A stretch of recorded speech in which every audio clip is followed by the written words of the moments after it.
আসসালামু আলাইকুম everyone, welcome back to my channel Sumaiya recipe Bangla. আবারও ফিরে এলাম নতুন একটি রেসিপি নিয়ে। আজ তৈরি করে দেখাবো ময়দা মসুর ডালের অসম্ভব মজাদার পাক্কন পিঠা। আমরা সকলেই জানি শুধুমাত্র চালের গুঁড়া দিয়ে এত সুন্দর পাক্কন পিঠা তৈরি করা যায়, কিন্তু ময়দা আর ডাল দিয়ে যে এত সুন্দর পিঠা তৈরি হয় অনেকের হয়তো জানা নাও থাকতে পারে। আজকের রেসিপি দেখে যে কেউ তৈরি করে নিতে পারবেন। যারা আজকের ভিডিওটি ইউটিউব থেকে দেখছেন, প্লিজ আমাদের চ্যানেলটিকে সাবস্ক্রাইব করে রাখবেন। আর যারা ফেসবুক পেজ থেকে দেখছেন, আমাদের পেজ ফলো করে রাখবেন এরকম নতুন নতুন রেসিপি পাওয়ার জন্য। তাহলে চলুন কথা না বাড়িয়ে আজকের রেসিপি শুরু করা যাক। পিঠা তৈরি করার জন্য আমি এখানে একটি পাতিলে পর্যাপ্ত পরিমাণ পানি ফুটতে দিয়েছি। এখানে দিয়েছি 1 কাপ পরিমাণ মসুর ডাল। ডালটাকে আমি আগে থেকে ধুয়ে পরিষ্কার করে নিয়েছি। এখন চুলাটাকে মিডিয়াম আঁচে এই ডালটা সিদ্ধ করে নেব। দিয়ে দিচ্ছি হাফ চা চামচ লবণ, এতে করে ডালটা আমাদের খুব দ্রুত সেদ্ধ হয়ে যাবে। ঢাকনা দিয়ে ডেকে দিচ্ছি। ফিরে আসছি কিছুক্ষণ পর। এদিকে আমাদের ডাল সেদ্ধ হতে হতে বাকি প্রিপারেশন নিয়ে নিচ্ছি। ডালটা যখন কিছুটা সেদ্ধ হয়ে যাবে, এই পর্যায়ে আমি এতে অ্যাড করে দিচ্ছি হাফ চা চামচ পরিমাণ হলুদ গুঁড়া। এখানে হলুদ গুঁড়া দেওয়াতে পিঠাতে খুব সুন্দর একটি কালার আসবে। ডালটা যখন আমাদের পুরোপুরি সেদ্ধ হয়ে যাবে, এই পর্যায়ে আমি একটি ডাল ঘুটনির সাহায্যে ডালটাকে ঘুটে নেব। ডালটা আমি আরও 2 মিনিট সেদ্ধ করে নিয়েছি, যাতে করে ডালে কোনো রকম দানাদার ভাব না থাকে। ডালটা আমাদের পুরোপুরি রেডি। এই পর্যায়ে আমি অ্যাড করে দিচ্ছি 2 কাপ পরিমাণ ময়দা। এখানে আপনারা ময়দার পরিমাণটা বাড়িয়ে বা কমিয়ে নিতে পারেন। ডালের সাথে ময়দাটা মিক্স করে নিচ্ছি।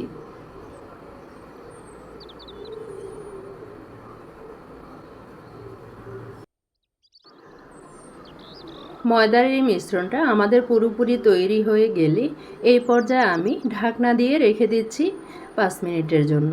এতে করে ময়দাটা খুব ভালো করে সেট হয়ে যাবে। ফিরে আসছি 5 মিনিট পর। এইখানে আমি একটি প্লেট নিয়েছি। এই প্লেটের উপর ময়দার মিশ্রণটা নিয়ে নিচ্ছি। এখন কিন্তু গরম অবস্থাতেই আছে। যখন কিছুটা ঠান্ডা হয়ে যাবে, এই পর্যায়ে আমি ময়দার এই মিশ্রণটাকে একদমই ভালো করে মথে নেব। ময়দার মিশ্রণটাকে খুব ভালো করে মথে নিতে হবে, এতে করে আমাদের পিঠা নকশি করতে কোনো রকম সমস্যা হবে না। তো এদিকে আমাদের ময়দার মিশ্রণ রেডি। আমি নিয়েছি 2টি টুথপিক পিঠাতে নকশি করার জন্য, আর নিয়েছি রান্নার তেল। সামান্য কিছু ডো বোর্ডের ওপর নিয়ে মথে নিয়ে এখন একটি মাঝারি সাইজের রুটি বেলে নেব। তো দেখুন আমাদের রুটি বেলা হয়ে গিয়েছে। এখন এই রুটিটাকে আমি একটি নাইফের সাহায্যে রুটির চতুর্পাশটা কেটে নিচ্ছি। তা আপনারা আমার হাতের দিকে লক্ষ্য করলে বুঝতে পারবেন। এখন রুটির ওপর কিছুটা তেল ছড়িয়ে দিচ্ছি। টুথপিকের সাহায্যে রুটির এপাশ থেকে ওপাশ পর্যন্ত এইভাবে দাগ টেনে নিচ্ছি। অ্যাকচুয়ালি এটা বলে বোঝানোর কিছু নয়, আপনারা একটু আমার হাতের দিকে লক্ষ্য করলে বুঝতে পারবেন এই পিঠাটা আমি কিভাবে তৈরি করছি। এখানে আমি একটি টুথপিকের সাহায্যে পিঠার উপর নকশি করে নিচ্ছি। এটা অ্যাকচুয়ালি বলে বোঝানোর কিছুই নেই, আপনারা একটু আমার হাতের দিকে লক্ষ্য করে দেখে নিন। তা আমাদের একটি পিঠা তৈরি করা হয়ে গিয়েছে। এখন একটি নাইফের সাহায্যে পিঠার মাঝ বরাবর কেটে নিচ্ছি। এতে করে প্রতিবার আমাদের 4 পিস করে পিঠা তৈরি করা হয়ে যাবে। তা আমি পিঠাগুলো তৈরি করে নিয়েছি। এখন এই পিঠাগুলো আমি একটি প্লেটে উঠিয়ে নিচ্ছি।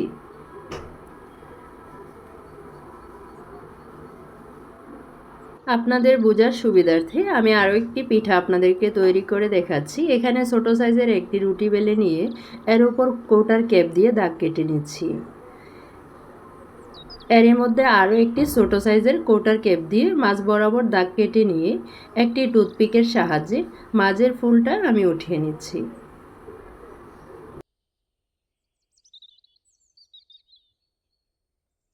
তা আপনারা আমার হাতের দিকে একটু লক্ষ্য করলে বুঝতে পারবেন।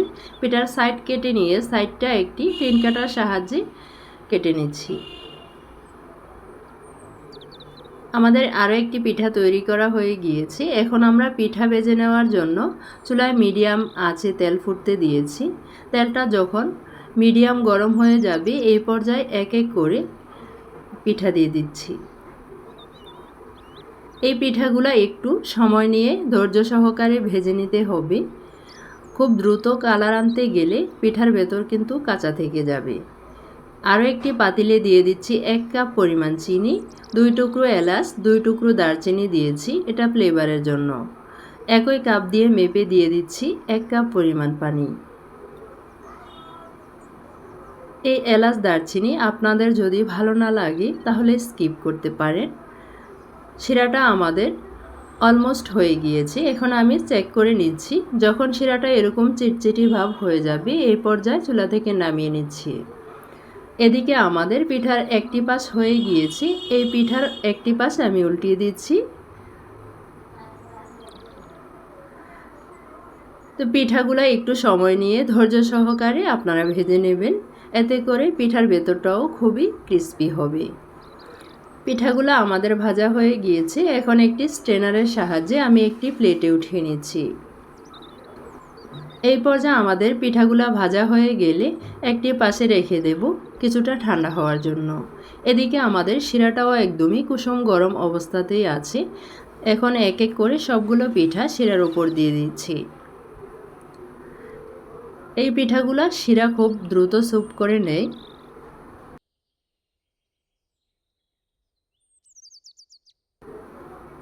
এক এক করে এই পিঠাগুলো আমি একটি প্লেটে উঠিয়ে নিচ্ছি। এই পিঠাগুলো আপনারা খুবই সহজে বাসায় তৈরি করতে পারবেন, যেহেতু উপকরণ আমাদের হাতের নাগালে সব সময় থাকে। আজকের এই পিঠা রেসিপি আপনাদের কাছে কেমন লেগেছে অবশ্যই কমেন্ট করে জানাবেন। এখন একটি পিঠা আমি আপনাদের মাঝে ভেঙে শেয়ার করছি। দেখুন কতটা রসালো মুসমুসে হয়ে থাকে। যে কোনো অতিথি আপ্যায়নে এই পিঠাগুলো আপনারা তৈরি করে নিতে পারবেন, একদমই মুড়ির মতো মুসমুসে হয়ে থাকে। আশা করছি আজকের রেসিপি সকলের কাছে অনেক বেশি ভালো লাগবে। রেসিপিটি ভালো লাগলে প্লিজ আমাদের রেসিপিটি বেশি বেশি শেয়ার করে দিবেন। সবাই অনেক বেশি ভালো থাকবেন। আল্লাহ হাফেজ।